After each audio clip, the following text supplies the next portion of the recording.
And we're live. Welcome to the 5th edition of the Community Currencies Now broadcast, which we talk to leading community currency experts about their work and also try to get them to inspire the crazy crypto world into integrating some of the lessons that we've learned in the past 40 years. 40 years. Oops. Ooh, somebody's listening with the mic on.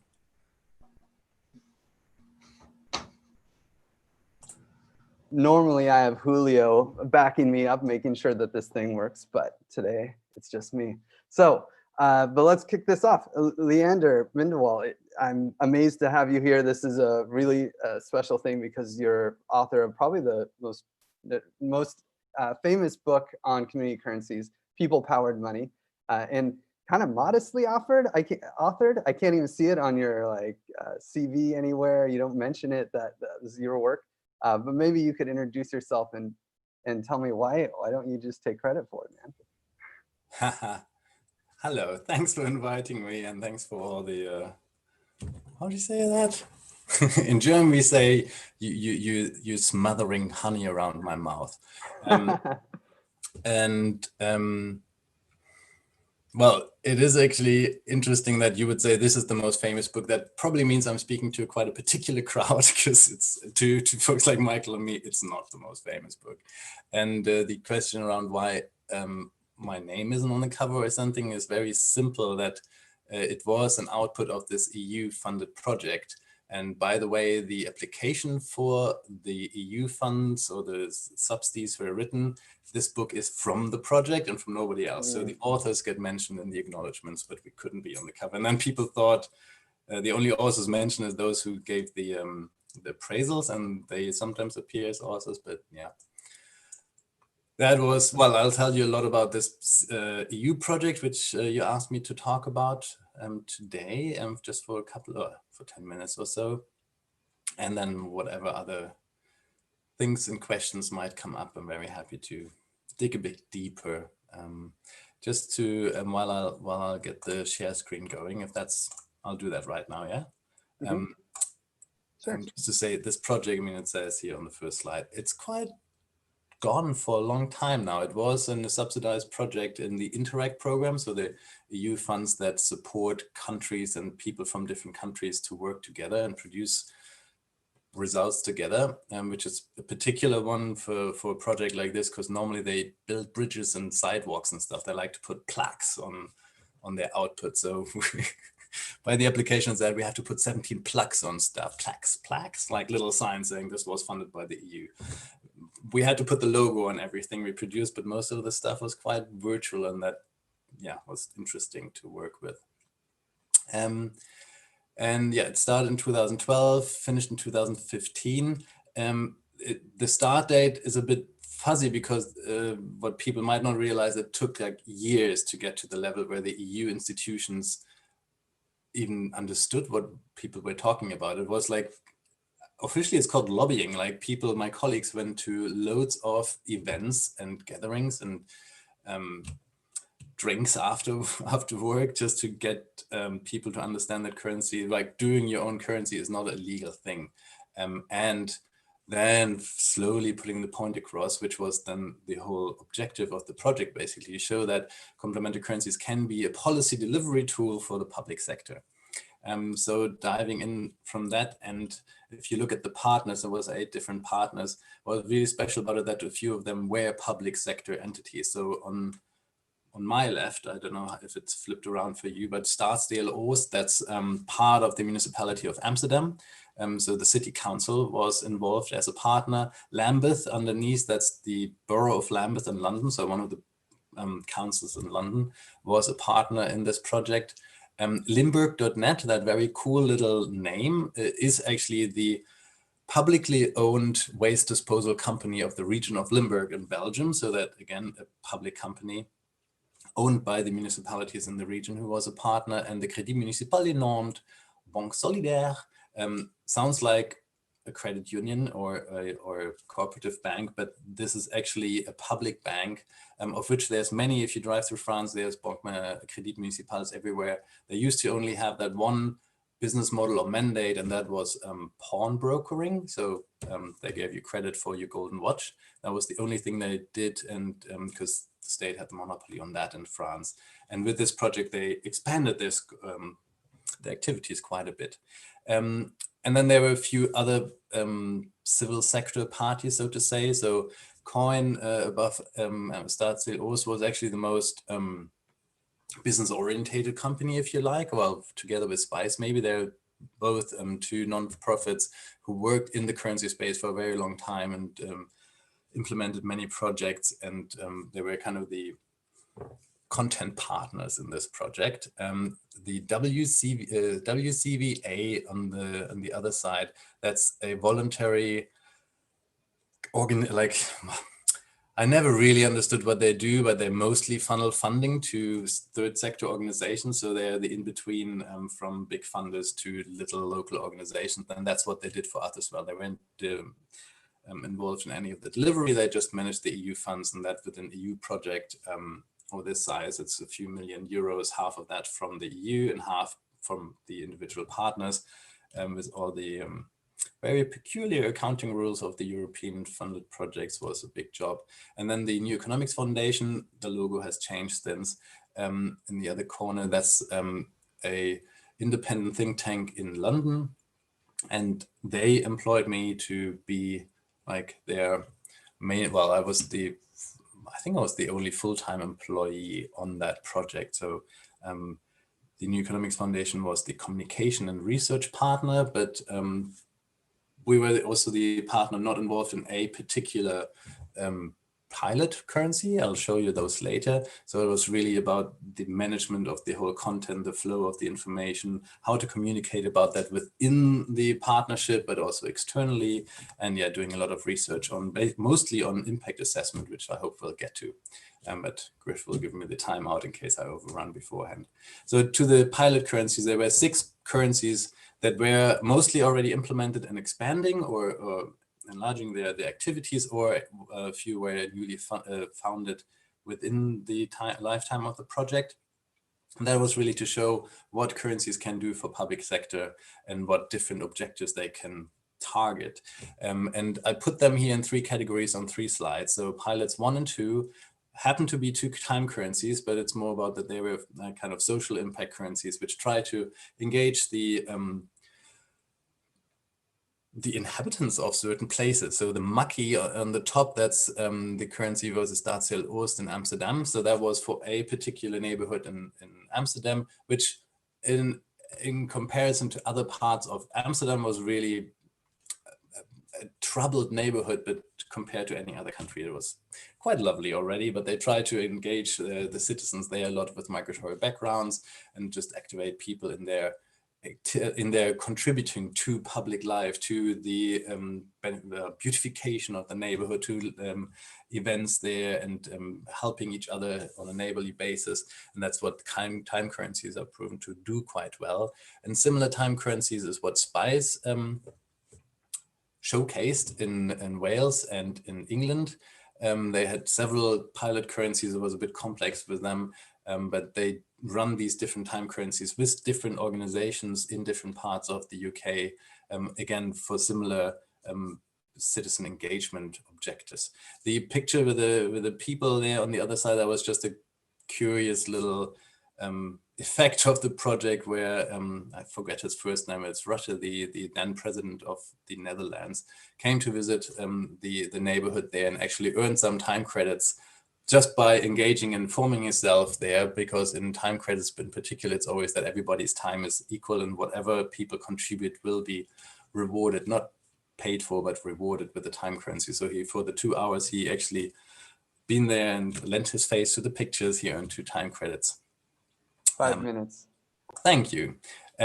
Just to say, Spice has now been rebranded. The CEO changed and the new CEO gave it a different name. It's, if you try to find it, it's now called Tempo, URL below, and I'll share the slides afterwards so you don't need to take notes. Second set of currencies were towards SMEs and credit, so trade credits. And there we had the Crédit Municipal de Nantes, who launched the Nantes in Nantes in Western France. for the municipal area of Nantes, which was quite a high-profile project. There again, you have the Macron, the then Prime Minister of France, who nobody knows, you just always know the president, but he came to visit them and understand what they're doing. He used to be the mayor of Nantes, that's why he was locally interested. And the picture also has representatives of the Behaviour bank in Switzerland, which many people know as a currency that many people talk about. The Sonnant wasn't, the Sonnant actually was a mutual credit currency, and that's another topic to talk about, or maybe Michael will pick that up, different from the Behaviour bank in Switzerland. But they basically implemented a mutual credit currency for the small and medium-sized enterprises in the city, in the region of Nantes. Similar thing was TradeCoin, a currency pilot launched by Coin in the Netherlands. Again, straightforward mutual credit for small businesses in the Netherlands. That one has folded since, and the Sonnant, I just realized the last week, has been joined, merged with another currency in the region, and they're now called Moneco. It's a much bigger region that they serve now. I'm not 100% sure if the currency model stayed the same. There's a lot of local currencies in France these days, which are mostly euro-backed. So you buy them into circulation. It's a whole different kind of currency, but I didn't have time to look that up, how they operate now. And then the last one we call it sustainable behavior. So it was a number of things. It was local buying, local production, having people reduce waste, and just general environmental awareness and local economy awareness. So on that level of behavioral change, we had the Bricks and Pound in London, which existed long before the project. The Council of Lambeth was so enthused with Bricks and Pound existing in their area that they wanted to see if that can be scaled up and actually help the council also achieve some of their goals. They are called the cooperative council. So in comparison to many other local councils, they are quite innovative and down to earth. In the end, they didn't actually change the model much or expand the currency. The Bricks and Pound remained the same. They had a new website and they improved the electronic payment systems, which by now are also have been abandoned since. And in Limburg, that partner together with Fairfin, an agency in the Netherlands, in Belgium, sorry, had something clunkily called the e-portemonnaie, which was points that households could earn for recycling more, for proving that they have produced less waste, for having having chicken or compost at home, you could earn points, or for example, for putting a sticker even on your postbox saying no advertisement, just to reduce the paper waste, you earn points, which then the councils made other environmental friendly goods available to you, including in the end, like all the public businesses like theaters and swimming pools. You could get tickets from them for your points that you earned by recycling, thus having like a double effect on both sides, the earning and the spending. That one has now been rebranded to Limbo. So if you're looking that up, you have to look for that one. That's the URL. And how many minutes, Griff? You're right on time, 1 minute. 1 minute. So just to say, so this is a very broad range, and that was really difficult to communicate to policymakers who heard about currencies for the first time. And of course, if you say, wouldn't you want to consider to do your policy targets with a currency, you have to make sure that they understand that these things, and maybe that's interesting for the Alliance here to understand as well. Just saying that word doesn't mean much yet. Money and currency is really just a unit system to facilitate collaboration in the community. The questions of what you want to facilitate and what kind of collaboration you want to see and which community you're actually serving will bring you into the nitty-gritty of deciding what kind of currency actually you shall aim for, what it should be. And I think I'll skip through the rest. This is a document. I have made that available to Griff's colleagues. I guess that will be forwarded. There was one explaining that to local government, so it's quite easy language. And then there was this book that Griff mentioned earlier, where we also just teased apart all these questions and how you go about designing that process and what the ins and outs are, to then arrive at the currency that you might actually want to implement and work with. But yeah, part of the project was to present that scope of possibilities and make it easy to navigate for people who haven't played in that for a while. And I guess just by time limits, I'll leave it right there and stop the share screen, and then open for any questions afterwards. Yeah. Oh man, great overview of all these different currencies that were in your alliance. So, but I want to introduce Michael, and I don't know if Michael Linton has anything. I don't know if you have anything prepared to say, but definitely. Oh, yeah. Oh yeah, he's got a few things. He's famous for inventing the Let's system, and has actually been really influential to the Common Stack. He's been in our chat room chatting it up, has been on a lot of live streams with Grace, and we basically took his covestment idea and ran with it. Michael, do you have any, so what you got for us today? Well, 10 minutes, I hope. Yeah. First off, thank you for the introduction. In one of the Telegram lists, I was attributed with the origin of time banks, which is, of course, Edgar Kahn. He's the man behind all that. Also that it had started about 100 of them, or 100 let systems. The theory I've heard, and I've got to say I've heard, is that our original work was responsible for something like 2,000 to 3,000 initiatives around the world, which were variously forms of mutual credit, lead systems, time banks. But definitely, time banks is Edgar Kahn, and it's brilliant work. I spoke to him just a few weeks ago. Good stuff, but nothing to do with me. However, I've basically found the prospect of making proposals counterproductive. Too often you come in with an idea and what people just start with is, oh, I don't know, I want it this way, I've got to bend it and whatever.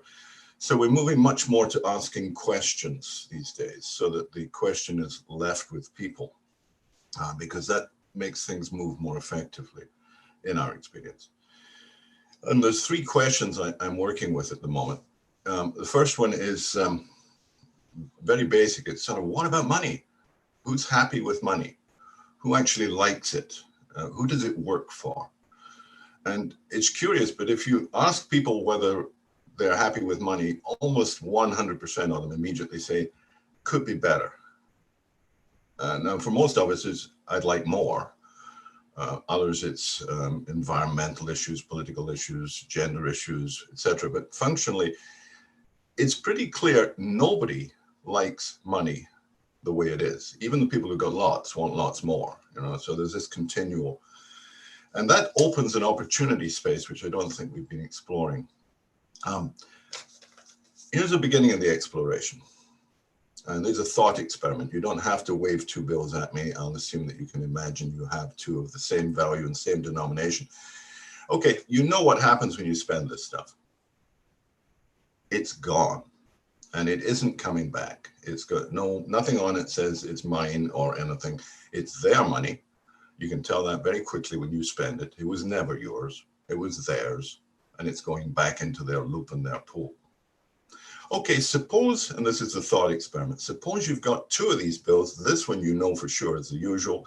This one you have reason to suppose might come back soon, somehow. You don't know how, but you just suppose it might.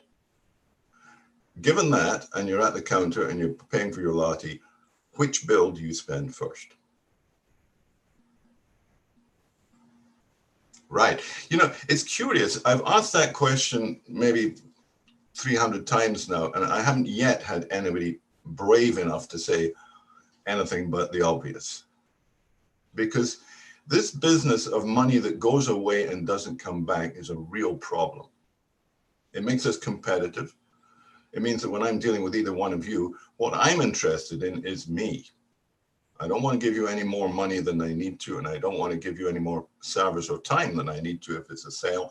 It's basically contentious. We are competing for a competitive currency, which operates in scarcity and drives us nuts. It's basically an addictive drug. You make it scarce and you make its supply uncertain, you've got an addiction. So if we then speak to people and say, okay, how about you had a money that every time you spent it, you knew it was coming back?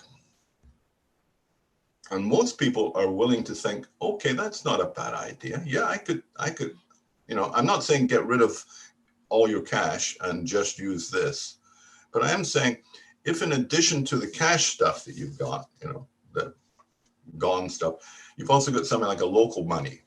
This one's a £5, I can't do that, and This is $5 in the pub, $5 in the bakery.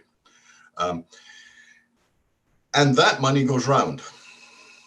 And so far, we haven't found any business at any scale that could not benefit from having money, but when they spend it, it goes away and comes back. After all, businesses are seriously dependent upon loyalty. Now, at the moment, the businesses are loyal to an extractive system, a money which is exploitative and power-based, corrupt. And so that's the game, because a business, of course, has no soul, no heart, no presence. It's just a set of books that's only interested in the money in, the money out. So they're obviously very interested in this stuff. But why not be interested also in their own money, in having money that they push out and goes back and comes around? Now, there's one edge on this. Hyman Minsky, seriously solid economist from Chicago, which is rare, used to say that anybody can create money. That's the easy part. The hard part is getting other people to accept it.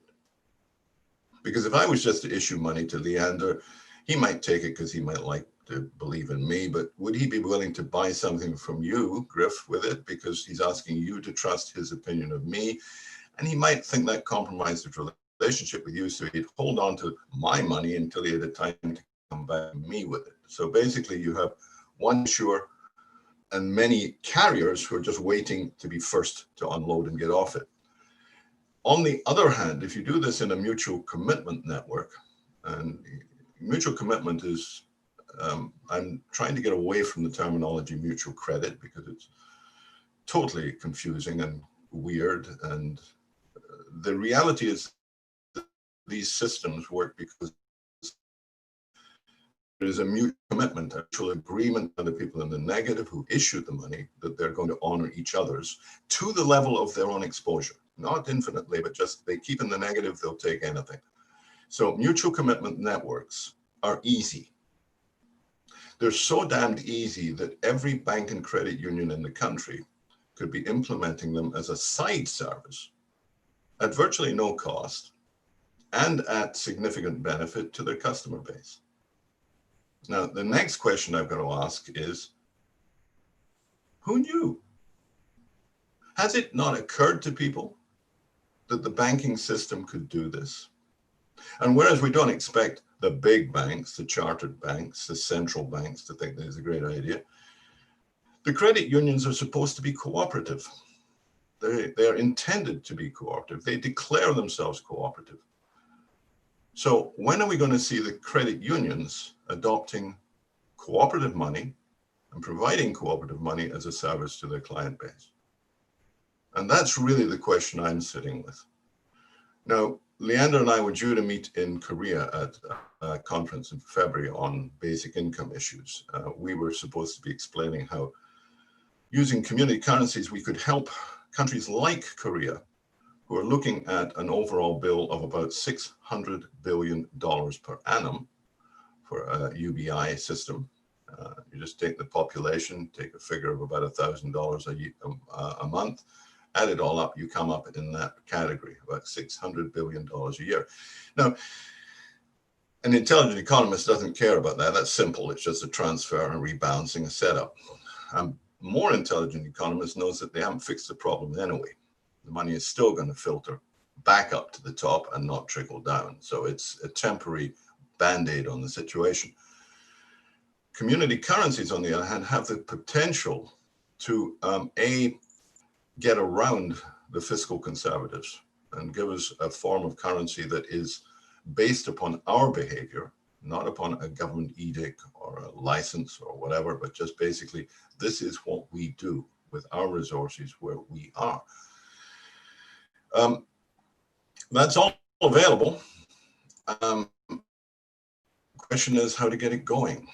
And that would be the third question, is if you understand that we all want money that goes around, and that does seem to be a very powerful process, and I take it not just you and me, and not just my local small business community, not just the municipality, but indeed states, provinces, nation states would like to see money that actually went around rather than it went away. So there's a wide open field there. And my question to the Koreans was to be, how long do you think it will take to eliminate poverty in Korea?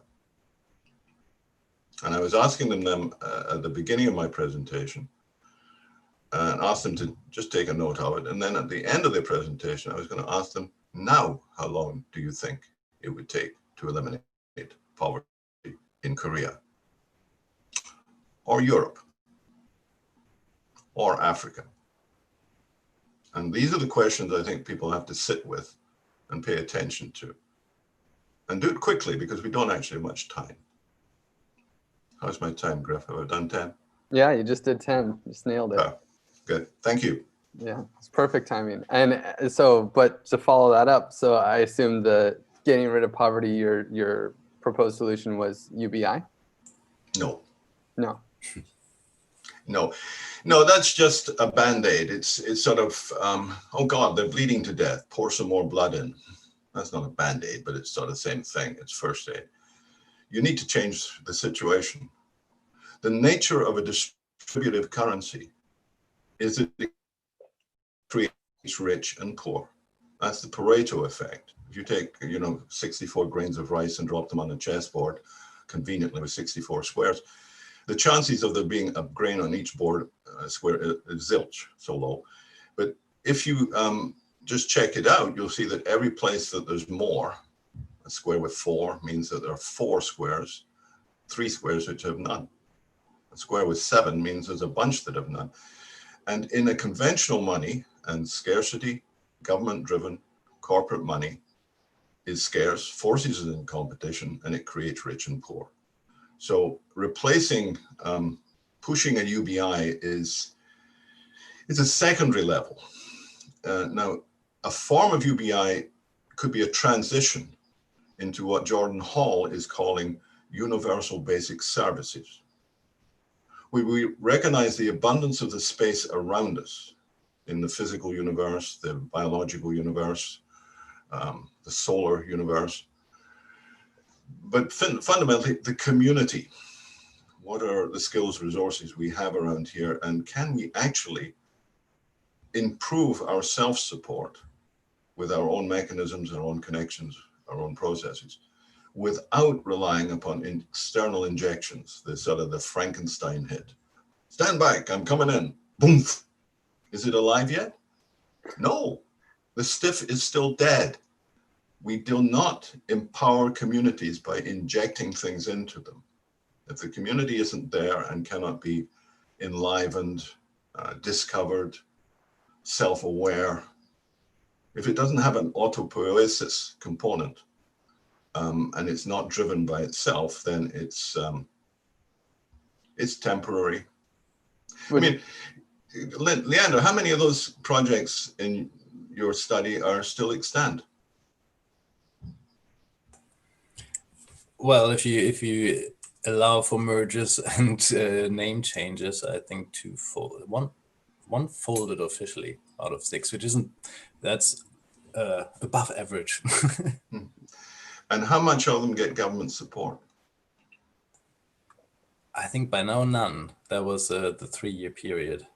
Mm-hmm. But why I don't know what you mean support. I mean, some have still contracts to deliver services, like that many of the time credits have some different funds, which sometimes are public, where they actually deliver stuff. But why should any require government support? Exactly. They're creating their own economy. They should be able to do it themselves. Mm-hmm. I mean, at least not government stopping them, right? It's a funny definition of government. Like there is still a notion that we are the people and the government is representing us. So making such a strict delimitation doesn't gel with me. But I guess I know where you're coming from. Well, yeah. I'm speaking specifically about financial investment, like what goes in. Where does the administrative cost get supported? Was there an investment of some level by the government or municipal authorities or whatever to get this thing going? For instance, NEF is an independent think tank, independent in thinking, I'm sure, but what's its funding? Leander? Is it independent funded? While I was there, it was very many small funders, and anybody above £20,000 was named on the website. So at least you knew Okay. where the So interest that, rested. And a lot of okay, it so that's, and contracts and service delivery are like research contracts saying, Yeah. have a look at that. okay. And actually, Sanel Contreras has a question from the chat about mutual credit and it not being a great name. And Leander, I saw you go like this with his comment there that mutual credit is not the best name for this. I mean, would you agree that mutual commitment network is a good name, or do you think that there's another better name for this mutual credit system? Since Michael suggested that name, I guess you're asking me, and yes, I like that very much. And I mean, names are never really good or bad. As long as they're understood, that's fine. But mutual credit was never understood, and there was so many confusion. Particularly, I mean, if you leave it in English, that's fine. But for example, that Weir Bank that I mentioned a lot for, I don't know, probably still most people think that's a mutual credit system, and they never contested that because they are a cooperative bank, which part of Switzerland is called a Crédit Mutuel. And then they say, yeah, Crédit Mutuel, that's mutual credit, right? And then took me a lot of phone calls to get them to understand that people mean something else with that, and to get that across to the authors who kept reporting on that, to understand that they just was lost in translation. So, and yes, the commitment is the thing that is really needed. And maybe if I can just segue from that, Michael, if unless you have something else to say on that matter, I really liked how your pictures loop back to the initial question of who we're talking to here and what might be learned. But you go first, Michael. That's Yeah, I'd just like to touch on this credit thing. When the problem with saying it's mutual credit is that people in the positive think they have gained something that they're entitled to expect a delivery of. And that means the administrators have to prove that the credits on the positive side are for sure good, and et cetera, et cetera. And frankly, that's a big task. To assure delivery on a third-party basis is a bummer. Now, we tend to take that for granted because our legal tender currencies are settlement of all debts, principally taxation debts. And because the government can tax you to get its money, that's how their system works. When you're setting off your own system, do not overblow its solidity. If you say our system will survive and create positive value and you can never fail, trust us, you're in trouble. And the credit word, I think, has led a lot of people into the belief that it's just like conventional money, and it's not. Mutual commitment is entirely based upon, well, the capacity to contribute, the benefit that we find by being effective in our world and getting revenue in community money, which we find useful. There has to be a cyclic persistence for it to carry on. But if we look to where the engine is, then we may find that we have the horse and the cart in the right order in this respect, to mix 6 metaphors. So that's why I'm pushing the commitment line. I like it. Matthew Slater in the chat also says that the French Let's network hasn't really grown or shrunk in the decade since he's been watching. By contrast, virtually every new community currency since Bitcoin has died. And I'm curious, so you guys have seen so many currencies come and go. You've seen the ones that have been successful, the ones that have failed. What are the keys to success here? I mean, you only have a few minutes, but tell us the secrets. No. What do you guys think? What's the key to these currencies being successful? Well, from autonomy, sovereignty. It's done by the people, for the people. The term community currencies, I was around when that began, and I was very insistent that it was like government for the people, by the people, of the people, that sign. Well, I thought community currency had to be a currency of the community, by the community, and for the community.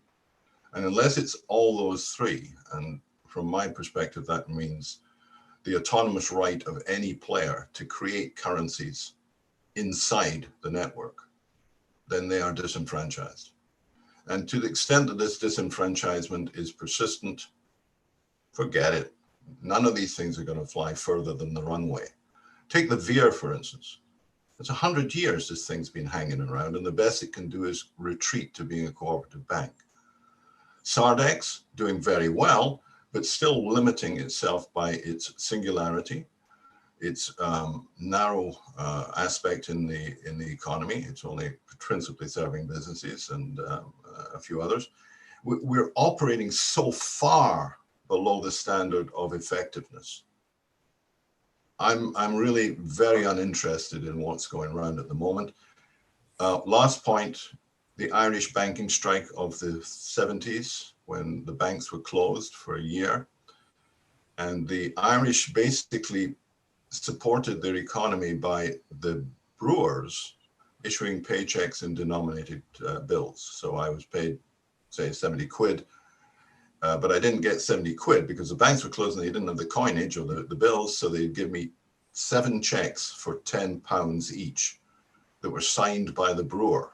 Well, you can bet that was acceptable in the pubs.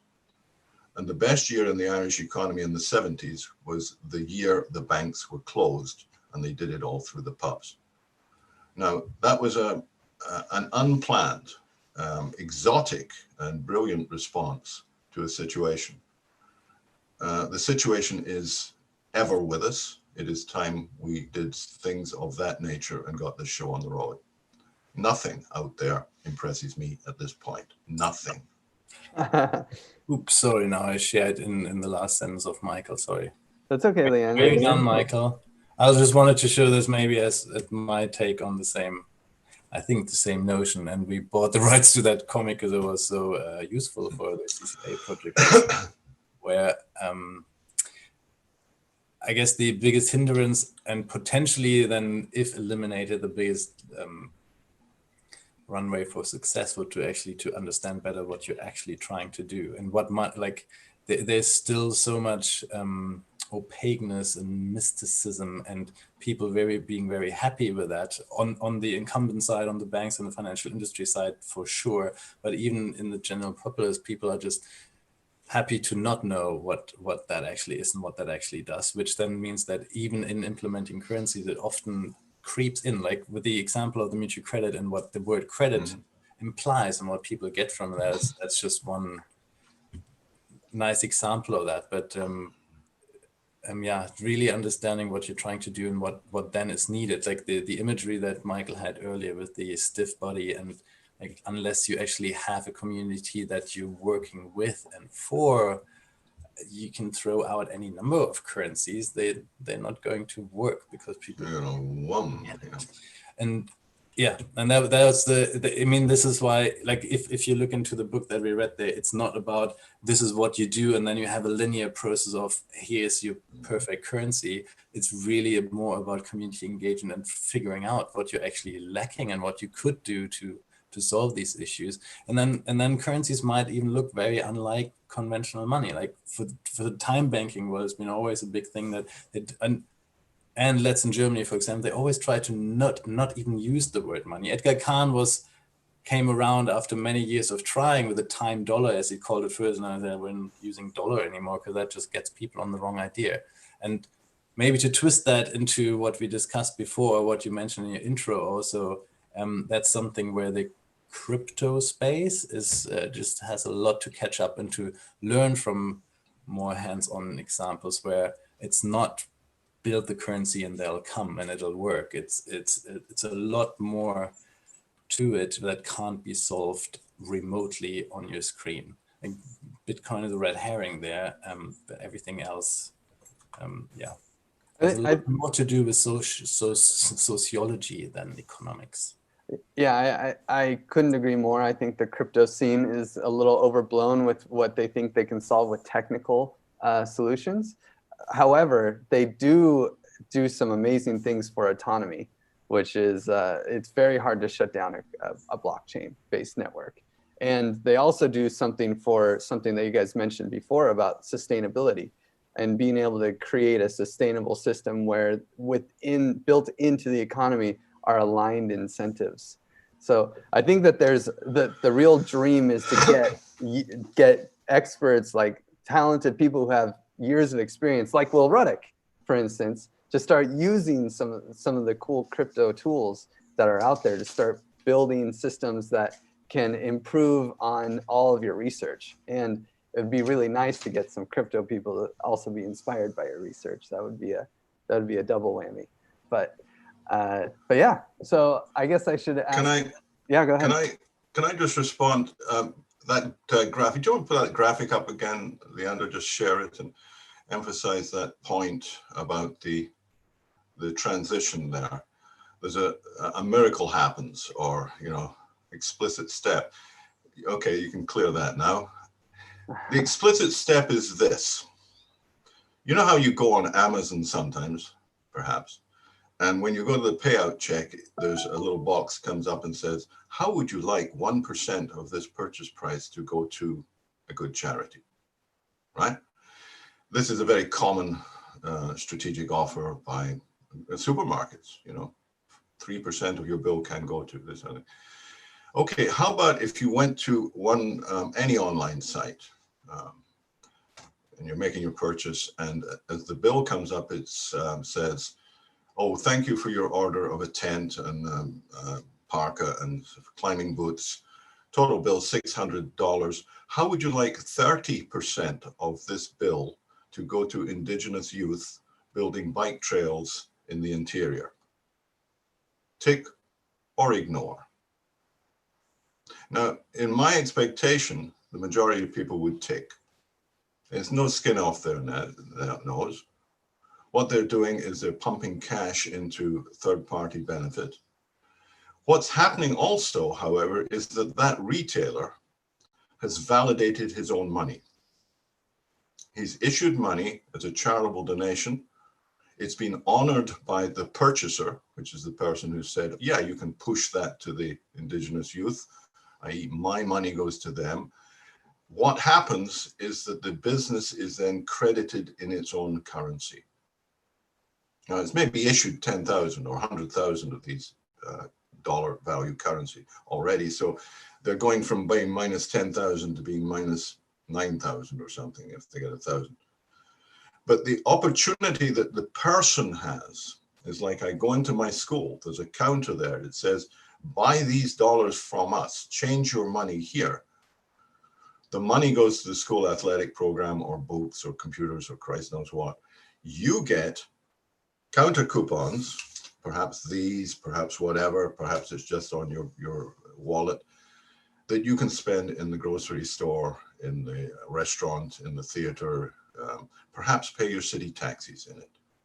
So these are the miracle steps, that there has to be a money created which has value, and that the value is attributed not to the benefit of the issuer. The person who issues money and says, look at me, have my money, hey, is going to get the big finger. But if a business contributes its value to a third party that is seen in the community to be of use and value, well, that makes it good money. And that makes it possible for a business to be the underwriter of either a local loyalty loop for itself, or to be the core of a large-scale network thereof, so that you can actually get this show on the road. Yeah, sorry for the rant. No, it's a good rant. I mean, this is the dream of the Common Stack, honestly, is to allow communities to create money, create their own currency systems that can fund systems that need to be in place for the community, that have value for the community, but then they don't have an economic foothold in the market economy.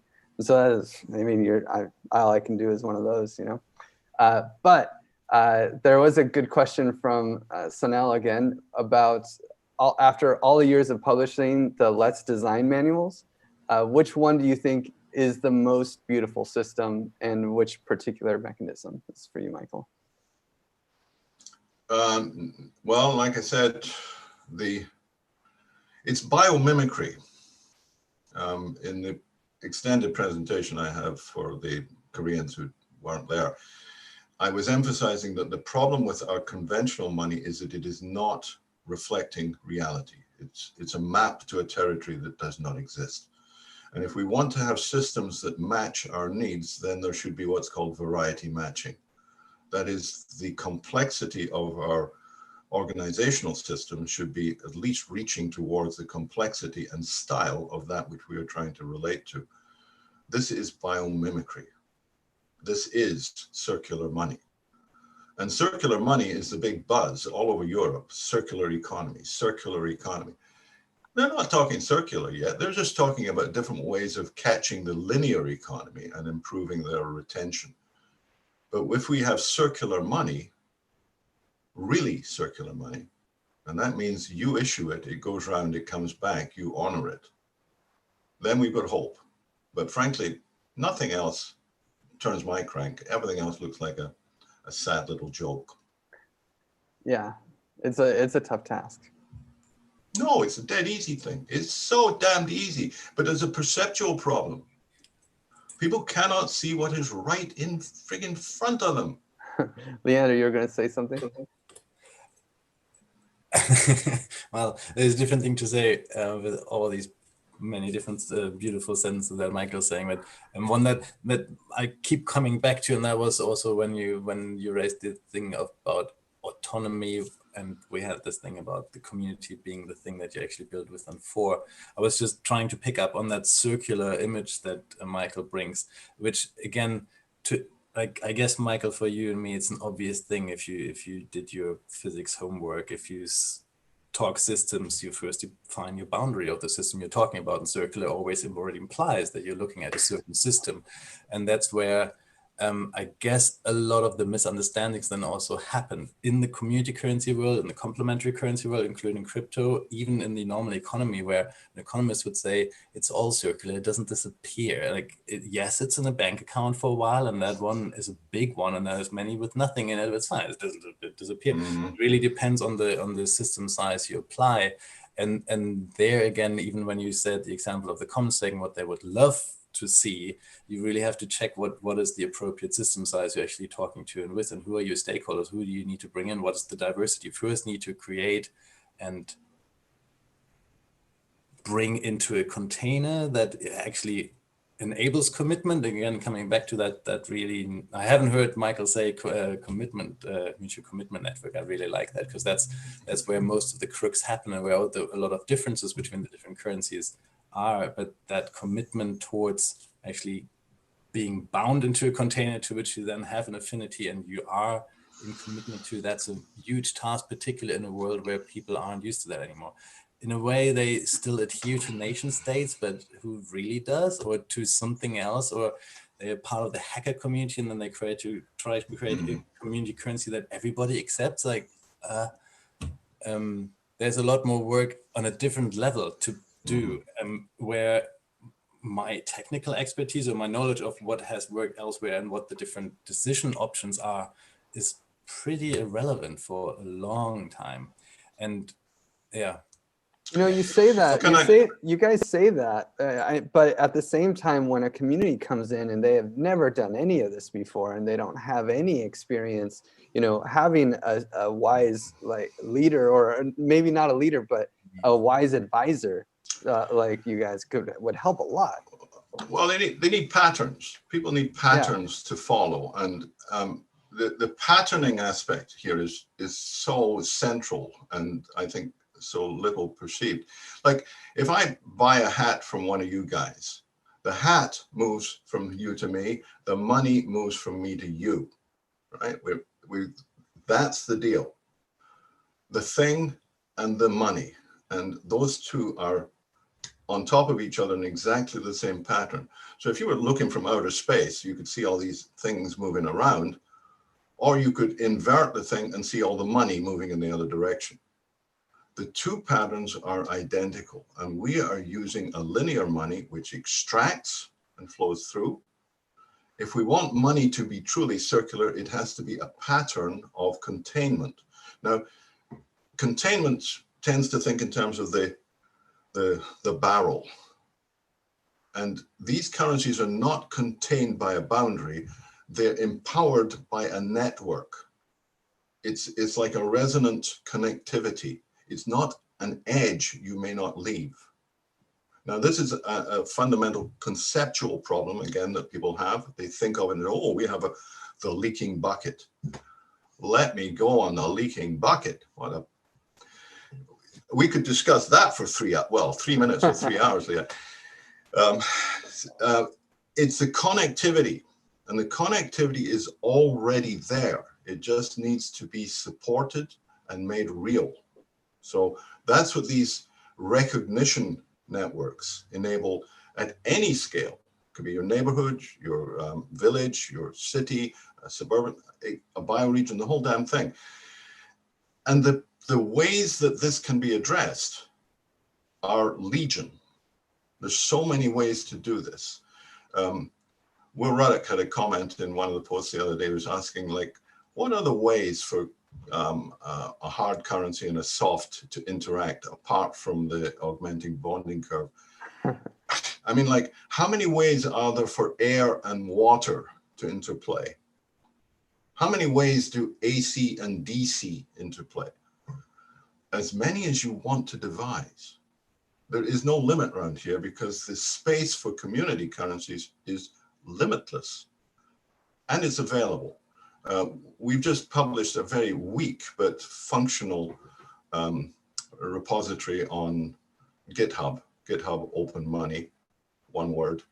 If you look at openmoney/D, you'll see our Dockerized component process. It's very crude, but it works. And basically, it could be the core of a city, a bioregion, an international network. It can do all sorts of stuff. So, seeing the clock running, that was and I have one last question for Leander that's pretty critical to this channel. With your experience on the organization of, like, we have the CCA group that we're trying to start and bring in all the different community currency groups so they can share ideas. And I'm curious about what happened to the group that you were a part of. Why did it fail, or if it failed, or why did it end? And how do you have any advice for us in starting this group?